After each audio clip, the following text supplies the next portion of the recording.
Bienvenue dans cette nouvelle édition du Non-Stop Info. Au sommaire, 23 migrants d'Afrique subsaharienne ont péri le 24 juin alors qu'ils tentaient de pénétrer dans l'enclave espagnole de Melilla sur la côte nord du Maroc.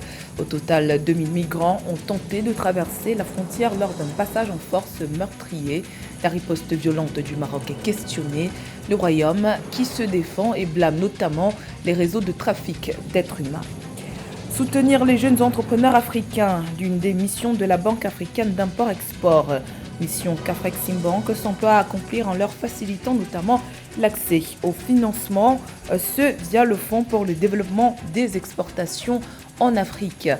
Et puis, la détermination reste intacte chez les Lions indomptables du Cameroun qui ont subi une défaite face à la France samedi dernier en match amical. Elles poursuivent leur préparation à quelques jours du coup d'envoi de la Coupe d'Afrique des Nations de football. Mais tout d'abord, au Cameroun, au moins 30 villageois, dont des femmes et des enfants, ont été tués dans des affrontements intercommunautaires. Le drame a eu lieu dans le village de Bakinjo, à quelques kilomètres de la frontière nigériane. Ce village est situé dans la région du sud-ouest, l'une des deux régions anglophones du Cameroun, où un conflit meurtrier oppose depuis plus de 5 ans des groupes armés séparatistes aux forces de l'ordre, dont les civils sont les principales victimes. Mais selon les sources locales, rien ne semble pour l'heure lié le massacre qui a eu lieu ces 25 et 26 juin à cette guerre. En Somalie, 2 journalistes de la télévision locale Hirshabelle ont été blessés ce lundi 27 juin à la suite de l'explosion d'une mine dans la ville de Kabno, au centre du pays. Selon les forces de l'ordre, l'explosion a été causée par une mine terrestre posée à côté d'une route visant une voiture transportant les journalistes dans la ville de Kabno. La voiture ciblée était accompagnée d'une délégation locale dirigée par le président de la région, Irène Ali Djiti. Les images sont choquantes. 23 migrants d'Afrique subsaharienne ont péri dans une tentative de passage en force de près de 2000 clandestins dans l'enclave espagnole de Melilla au nord du Maroc. Un drame intervenu le 24 juin et qui, selon le Maroc et l'ensemble des ambassadeurs africains accrédités au Royaume, serait imputable à la mafia de l'immigration clandestine. Des voix s'élèvent pour réclamer une enquête approfondie. Le point sur la situation avec Eugène Chema et Séverin Douque. Après le drame de Nardor, le Maroc qui encourage et favorise les flux légaux de migration promet de maintenir une gouvernance migratoire, humaniste, inclusive et solidaire, mais une tolérance zéro aux réseaux de trafic et des minorités violentes qui dévoient la dimension noble de la migration. Au terme des premières investigations, les autorités marocaines précisent que le drame qui a coûté la vie à 23 migrants ne s'agit pas d'un simple accident, mais le résultat d'une planification malheureuse de meneurs aguerris et entraînés au profil de miliciens expérimentés dans les zones de conflit. Le Maroc a le droit de prendre l'ensemble des dispositions qu'il juge utiles pour assurer sa sécurité. Et maintenant, le danger de ce réseau mafieux, ces passeurs, si vous voulez, clandestins, il est tellement grand, il est tellement varié, et que le traitement de cette question de l'immigration clandestine nécessite tout naturellement une action collective qui puisse aller au-delà de ce que le Maroc lui seul peut faire. La violence de l'assaut réalisé contre les agents des forces de l'ordre à l'aide d'armes de diverses catégories et la méthode utilisée dénote d'une minutieuse préparation. Un fait symbolise cette nouvelle stratégie, contrairement à l'habitude des migrants de se diriger vers la clôture grillagée du passage entre Nador et Melilla. Ces derniers, orientés par les mineurs et commanditaires, se sont rués vers les couloirs étroits du poste dit de Barrio Chino, réservé au passage des riverains d'eux et vers Melilla.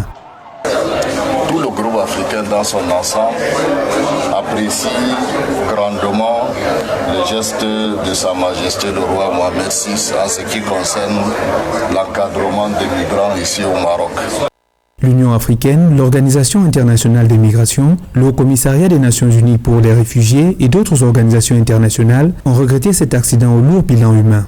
Les ambassadeurs africains accrédités au Maroc sous la coordination du doyen du corps diplomatique et ambassadeur du Cameroun au Maroc, Mohamedou Youssifou, ont affirmé dimanche 26 juin 2022 leur soutien aux autorités marocaines et leur volonté de juguler l'immigration illégale et ses conséquences. Le Maroc est un pays de destination de nombreux étudiants et travailleurs africains. C'est également un pays de transit des migrants. D'après le HCR, il s'efforce aussi d'offrir une protection aux réfugiés dans le cadre de sa politique nationale de l'immigration et de l'asile lancée en septembre 2013 à l'initiative du roi Mohamed VI.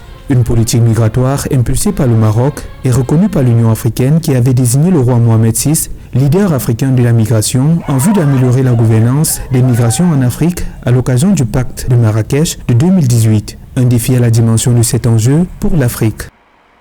Suite à cette tragédie, le président de la Commission de l'Union africaine, Moussa Faki Mahamat, a réclamé l'ouverture d'une enquête.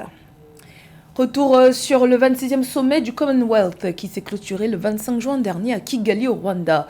Édition qui a notamment été marquée par l'adhésion du Gabon et du Togo à la communauté anglophone. Fraterne Dakia Isenga. Ce 25 juin 2022 a marqué la fin d'un programme d'une semaine d'événements et d'activités de haut niveau de réunions ministérielles dans le cadre du 26e sommet des chefs d'État du Commonwealth. 4 forums ont émaillé ces activités, à savoir le forum de la jeunesse du Commonwealth, celui des femmes, des affaires et le forum des peuples du Commonwealth. Sous le thème « Construire un avenir commun, connecté, innové, transformé », le sommet du Commonwealth a été l'occasion de délibérer sur les énormes défis et opportunités technologiques, écologiques et économiques auxquels le Commonwealth est confronté, en particulier la jeune génération, avec un accent particulier sur la reprise économique post-Covid-19 à tous les niveaux des États membres. Chez nous au Commonwealth, nous regardons plutôt ce qui nous unit que ce qui nous sépare. Nous savons bien que unis, nous sommes plus forts plutôt que quand nous sommes séparés. En regardant sur les déclarations que nous avons faites, par exemple la Charte des territoires vivants, nous lançons un appel à l'action sur les terres vivantes. Nous savons bien que nous avons atteint le code rouge par rapport au changement climatique. Plusieurs résolutions ont été prises durant ce sommet des chefs d'État du Commonwealth, dont l'admission de 2 pays initialement francophones, le Gabon et le Togo, au sein de l'organisation, respectivement en tant que 55e et 56e membres. Ce 26e sommet a vu également la prise de fonction du président rwandais Paul Kagame comme président en exercice de l'organisation anglophone. As incoming chair in office, I look forward to continue. En tant que nouveau président en exercice, j'ai hâte de continuer à travailler avec le secrétaire général et les membres du Commonwealth pour réaliser nos principales priorités.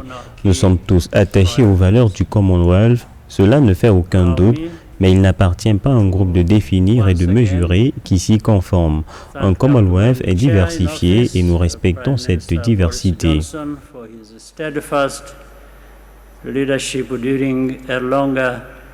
Than usual mandate due to COVID pandemic. Le Kenya et le Royaume d'Eswatini ont été désignés champions du Commonwealth pour diriger l'action de la communauté en matière d'énergie géothermique.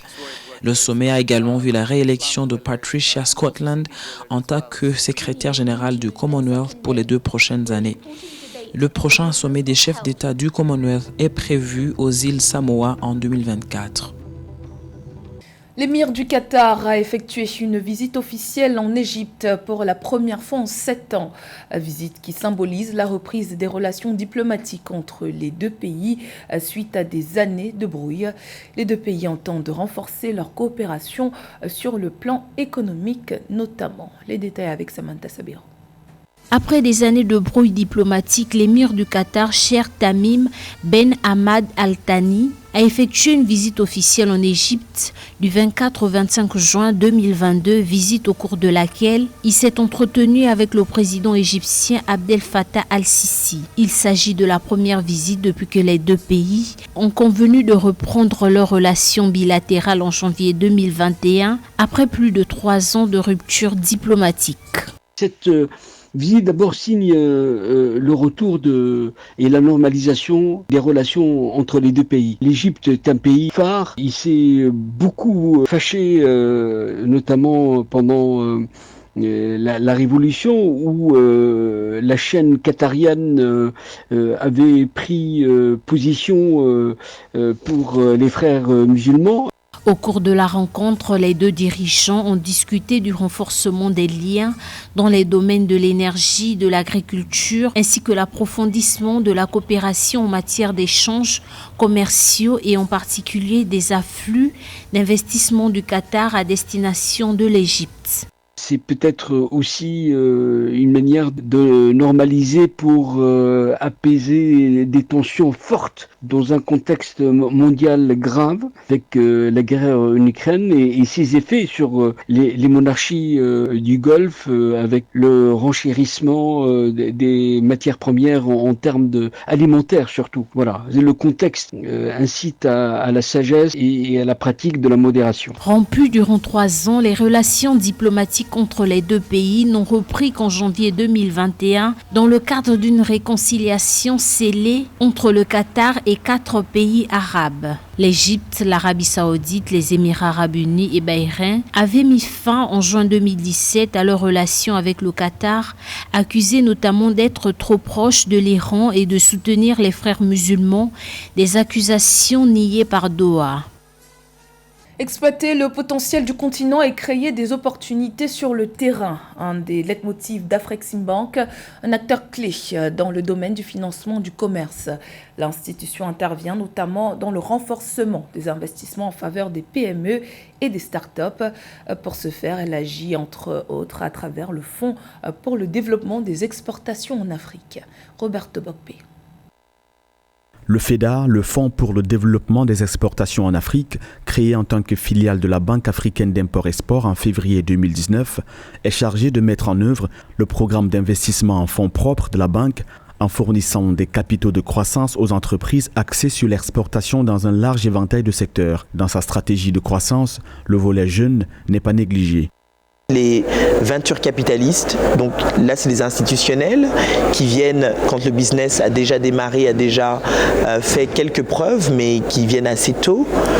Là c'est là que FEDA justement innove avec un fonds de venture capital. Il y a quelques autres fonds de venture capital en Afrique, il n'y en a sans doute pas assez pour toutes les opportunités qui existent, mais ceci commence à se mettre en place.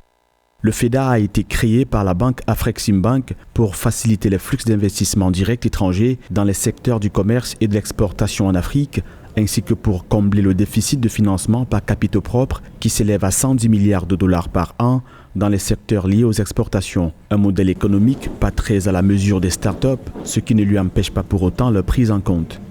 Il y a le prochain niveau qui est le private equity, ça c'est quand les business sont plus matures et ça, de nouveau, FEDA et d'autres sont très engagés dans cela.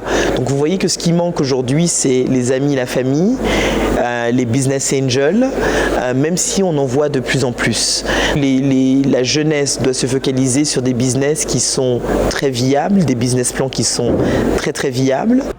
L'année 2017 a signé un record en matière d'investissement en capital risque en Afrique. 560 millions de dollars ont été levés par plus de 120 startups sur le continent. Une hausse encore loin de satisfaire aux besoins de financement des startups africaines. Seulement 4% d'entre elles parviennent aujourd'hui à se financer. Malgré leur échec en France face aux Bleus lors d'un match amical, les Lions indomptables du Cameroun affichent toujours leur détermination alors que la Coupe d'Afrique des Nations approche à grands pas.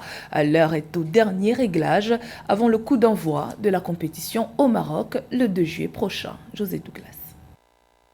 C'était le 3e match amical des Lions indomptables ce samedi 25 juin à Beauvais, mais cette fois opposé aux Bleus qui possèdent beaucoup de joueuses d'origine africaine.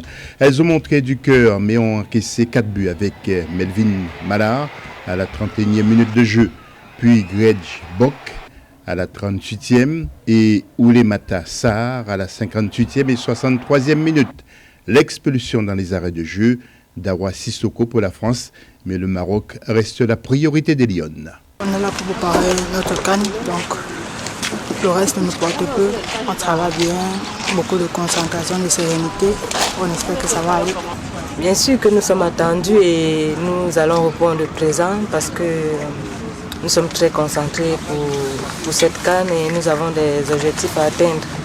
Oui, avant la CAN, très bien parce que c'est une compétition qui nous a vraiment manqué. Ça fait 4 ans que nous n'avons pas joué la CAN, donc ça va être une bonne aventure pour nous. Le bilan de l'équipe du Cameroun qui reste sur 2 défaites et une victoire dans le cadre de cette préparation. Nul 2 buts partout contre le Sénégal le 5 juin, puis victoire 1-0 contre la même équipe des Lions de la Teranga le 18 juin. La sélection nationale du Cameroun cherche des pistes pour avoir la meilleure équipe possible à cette CAN du Maroc. Vous savez, le Cameroun en matière de football en Afrique est toujours attendu. Et vous n'êtes sans ignorer que les Lions aujourd'hui, au niveau de l'Afrique, c'est parmi les Gothas du football africain. Donc il faut maintenant, on sait qu'on est attendu, nous-mêmes, nous travaillons en conséquence. Et je pense que nous répondrons présent aux attentes, n'est-ce pas, de toute la population du Cameroun et pourquoi pas africaine.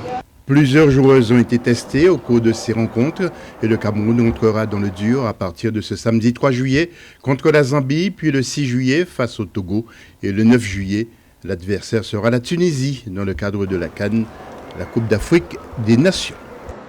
C'était le journal de la rédaction. Merci pour votre fidélité. Dans un instant, une nouvelle édition de l'actualité sur Africa 24.